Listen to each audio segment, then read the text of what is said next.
sát cửa chơi chậm luôn cho cũng thực tế như thế.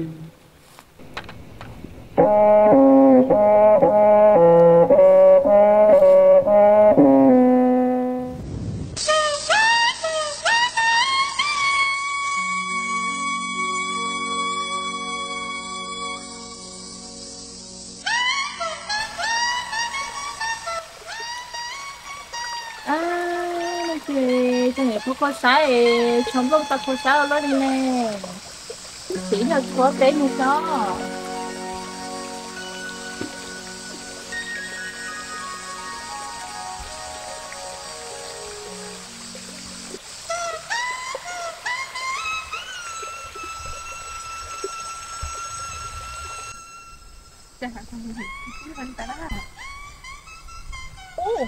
你佢做寵物記得哭殺佢咧哦，跟住包大包出嚟真係跟住哭殺哈，包了麼？你對錯啊？กู要三度電咯，กู哭殺，包麼你聽三度電得กู哈啦呢？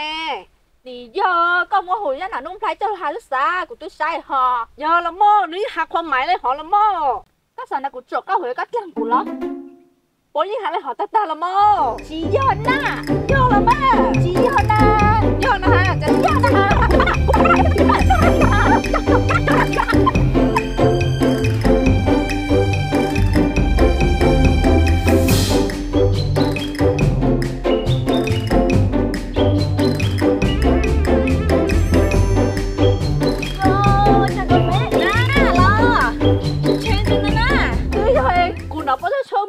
của hắn ta, bố cho hắn ta không sai nào nó chính xác của nó đó.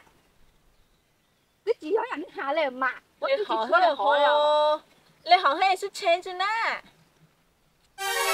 Lấy hết chưa?